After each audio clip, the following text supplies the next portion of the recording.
ఓం నమో వెంకటేశాయ. అందరికీ నమస్కారం. Welcome back to my channel Tirumala talks. నేను మీ లక్ష్మీ పూజిత.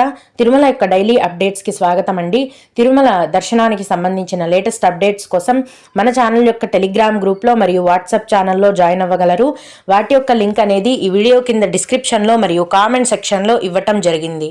ఈ వీడియోలో ఈరోజు తిరుమలలో ఉన్న భక్తుల యొక్క రద్దీని గురించి, అలాగే రేపు శ్రీరామనవమికి సంబంధించి టీటీడీ వారి నుంచి కొంత ముఖ్యమైన సమాచారం అయితే వచ్చిందండి. వాటి యొక్క పూర్తి వివరాలను గురించి, అలాగే శ్రీవారి భక్తులు అడిగే ముఖ్యమైన దర్శనానికి సంబంధించిన సందేహాలు, వాటి యొక్క సమాధానాలను గురించి తెలుసుకుందాము. కనుక వీడియోని చివరి వరకు చూడండి.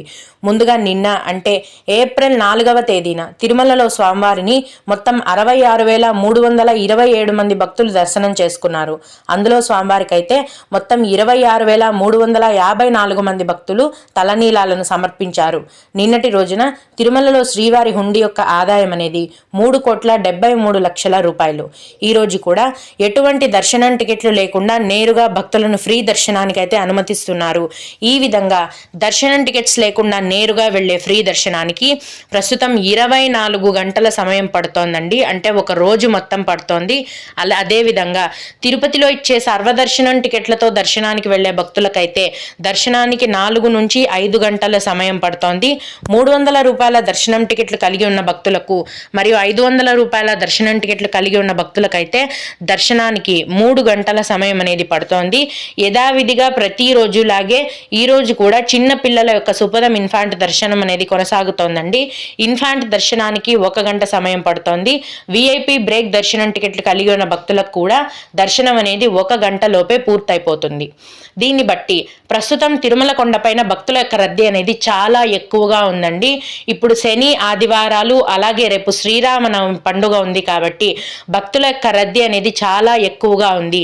ఈ రోజు కొత్తగా ఫ్రీ దర్శనం క్యూ లైన్లోకి ఎంటర్ అయ్యే భక్తులకు మొత్తం దర్శనమై బయటికి రావడానికి 24 గంటల సమయం పడుతోంది.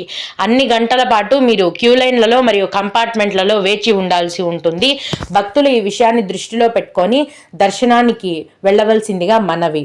ఇప్పుడు ఏప్రిల్ 6వ తేదీన అంటే రేపు శ్రీవారి ఆలయంలో శ్రీరామనవమి ఆస్థానాన్ని టీటీడీ వారు నిర్వహిస్తున్నారు. శ్రీవారి ఆలయంలో ఘనంగా ఈ ఆస్థానం జరుగుతుంది. ఈ సందర్భంగా సాయంత్రం శ్రీరాముల వారు హనుమంత వాహనంపై మాడవీధులలో ఊరేగి భక్తులకు దర్శనమిస్తారండి. అలాగే ఏప్రిల్ 7వ తేదీన శ్రీరామ పట్టాభిషేకాన్ని కూడా టీటీడీ వారు నిర్వహిస్తున్నారు. ఏప్రిల్ 7వ తేదీన రాత్రి 8 నుంచి 9 గంటల మధ్యన శ్రీవారి ఆలయంలోని బంగారు వాకిలి వద్ద ఆలయ అర్చకులు శ్రీరామ పట్టాభిషేక మహోత్సవాన్ని నిర్వహిస్తారు. అలాగే రామనవమి రోజున ఏదైనా దర్శనాలు క్యాన్సిల్ అయ్యాయా అని భక్తులు అడుగుతున్నారండి. లేదండి, దర్శనాలను ఏదైనా క్యాన్సిల్ చేస్తున్నట్లుగా టీటీడీ వారి నుంచి ఎటువంటి సమాచారం కూడా రాలేదు. కాబట్టి శ్రీరామనవమి రోజు కూడా అన్ని రకాల దర్శనాలు యథావిధిగా కొనసాగుతాయి. రికమెండేషన్ లెటర్స్ పైన దర్శనం మాత్రం ప్రతి శుక్ర, శని, ఆదివారాలలో ఉండదండి. భక్తులు ఈ విషయాన్ని గమనించాలి. ఇవండి శ్రీరామనవమికి సంబంధించి టీటీడీ వారి నుంచి వచ్చిన ముఖ్యమైన వివరాలు. ఇక శ్రీవారి భక్తులు అడిగే ముఖ్యమైన దర్శనానికి సంబంధించిన సందేహాలు, వాటి యొక్క సమాధానాలను గురించి తెలుసుకుందాము. ఇవి అడిగిన వారికే కాకుండా దర్శనానికి వెళ్ళే ప్రతి ఒక్కరికి కూడా ఉపయోగపడతాయండి. ఒక భక్తుడు రాత్రి లాస్ట్ బస్సు ఎప్పుడుంటుంది తిరుమల అని అడిగారు.